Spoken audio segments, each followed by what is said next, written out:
السلام عليكم ومرحبا بكم من جديد في قناتي. اليوم باش نعمل مع بعضنا طريقة اعداد شوربة فريك.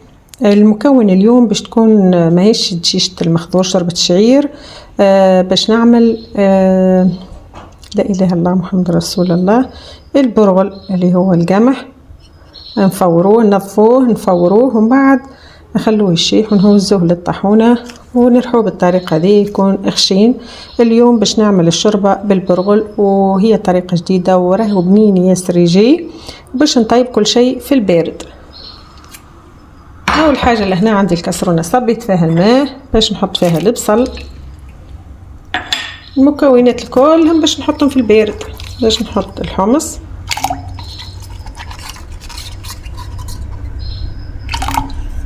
باهي، باش نحط طرف اللحم،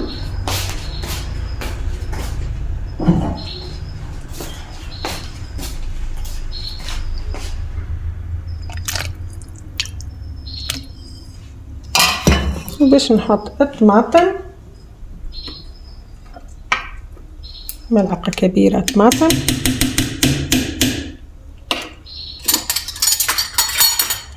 والبهارات باش نحط فلفل ملحي،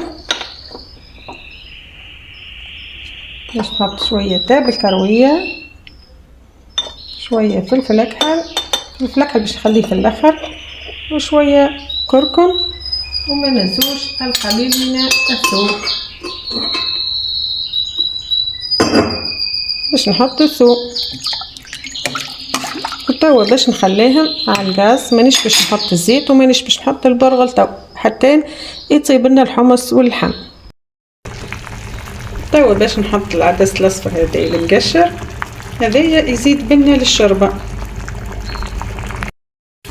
باهي من بعد توا غلى الماء تاعنا اللي حطينا فيه كل شيء على البارد. قلت باش نطيبوا البرغل، هي شوربه اما باش نعمل فيها البرغل. كي غلى الماء توا كيما هكا باش نضيف زيت الزيتونه،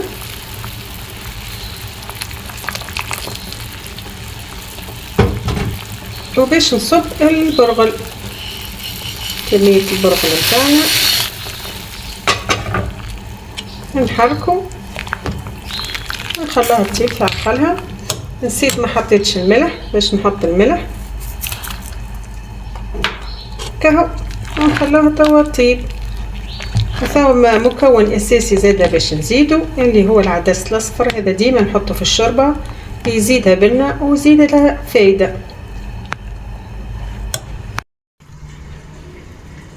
توا الشوربه نتاعنا حضرت كما قلت لكم، انا عملتها بالبرغل تعجبني هكا تجي خشينه واحده مش كيما شوربه المخضور وبنينه ياسر. زيد طايبه هكا على البارد وبزيت الزيتونه تجي شيء كبير.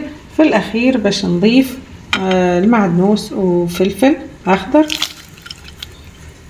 باش نحركهم، وباش نضيف الفلفل الاكحل نخليها تغلى شوي ونطفي عليه باش نضيف قليل من الفلفل الاكحل.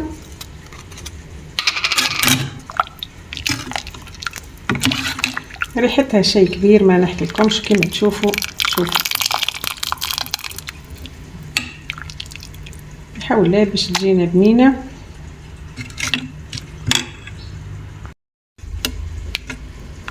هذه الشوربه بطريقه جديده بالبرغل تجينا شيء كبير. ما تنسوش الضغط على زر الاعجاب والاشتراك حتى تصلكم وصفاتي. حطيت هكا شويه شوربه في الصحفه باش نوريكم المنظر نتاعها، راهي شيء كبير تجي. جربوا الوصفه وبحول الله تعجبكم. البرغل تجي شيء كبير وتجي خير من شوربه الشعير. جربوا الوصفه وتذكروني بحول الله بدعوة خير باش تعجبكم. ما تنسوش الضغط على زر الاعجاب والاشتراك حتى تصلكم وصفاتي، والى اللقاء في فيديو جديد.